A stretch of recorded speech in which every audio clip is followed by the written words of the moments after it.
Transcription number 27.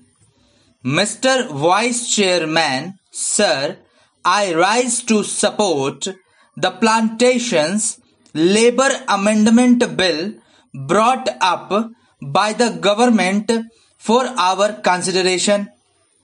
Sir, the sad plight of millions of toiling people who sweat on various plantations in the country to earn valuable foreign exchange for us is really too much to be expressed in words. These workers live and work in most inhuman and pitiable conditions. These plantations include tea, coffee, cinchona, rubber, etc. And as we know, tea alone is one of the major foreign exchange earners of our country.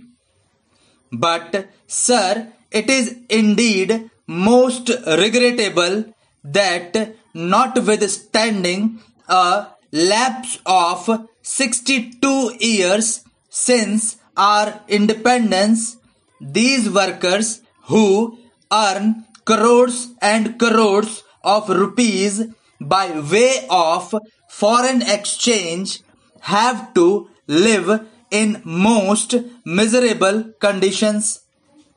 They live in houses that are most insecure and collapse frequently, and when these workers die as a result of these collapses, their guardians or their dependents do not get even due compensation for the loss that they have to bear. Unhygienic living in distant and far-flung areas compounded with lack of medical and educational facilities make their life utterly miserable. These plantation workers have to live in abject poverty like slaves of their employers. And as we know, most of these plantations are still foreign-owned establishments, last vestiges of the colonial rule, the British rule, and as I said, it is a matter of deep regret for all of us that despite enacting an act, the Plantations Labour Act 2001, we have not yet been able to effect any improvement in their conditions. I think the employers alone are not responsible for their miserable condition.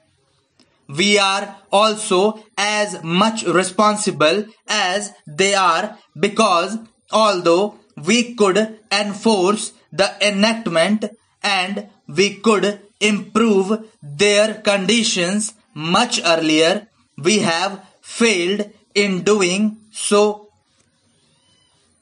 Sir, on the 9th May 2003, this House, the Rajya Sabha, decided that a joint committee should be appointed to look into the desired amendment and put up a draft as early as possible for our consideration.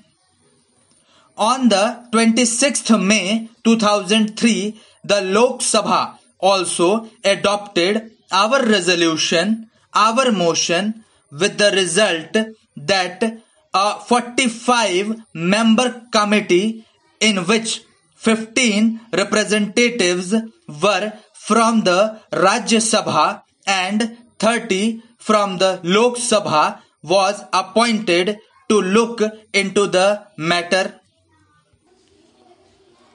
This committee was to submit its report on the first day of the 15th session of the Rajya Sabha, that was in 2003. But this committee had to be granted 3 extensions, and the report was ultimately available on the 3rd March 2005. At that time, as we all know, the so-called JP's movement of total revolution was at its peak. Within 2 or 3 months, the national emergency had to be declared, and during the emergency, priorities had changed, and we could not just effect this desired improvement at that time, and we could not bring about this legislation. And then the Janata rule and the Lok Dal rule. For 30 months they were in power, but they too, although they try to pose to be the champions of the downtrodden and the workers, failed to deliver the goods, and that is why today we are going to consider the report of that committee that was presented to the government in 2005. Therefore, we are also equally responsible for not ameliorating their conditions and their plight.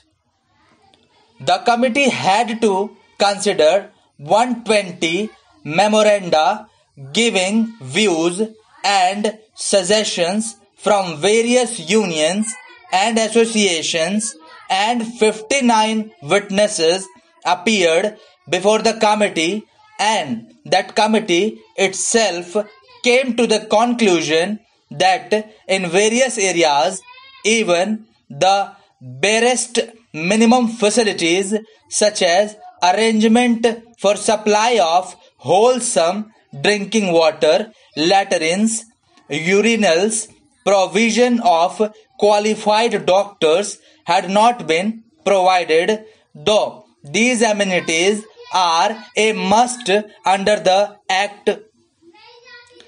The Act has been there, but we could not enforce it. We could not implement it only because the employers did not want it. They did not want to give the workers due justice. Inadequacy of punishments that are awarded under the Act is one of the main impediments standing in the way of implementation of various welfare measures. Courts generally take a lenient view of the offences under the Act, and they let off the employers who are offenders with lighter punishment, which generally amounts to a fine of ₹100. So the committee suggested amendments to the Section 36 of the Act. An employer is required to provide these workers living accommodation, but generally, in spite of the fact that the government gives loans and subsidies to the employers for construction of houses, progress in regard to these constructions is very poor. As I said earlier, very unhygienic and insecure houses are there where these people have to live. Even compensation to the workers in the event of house collapse is not given. Thank you.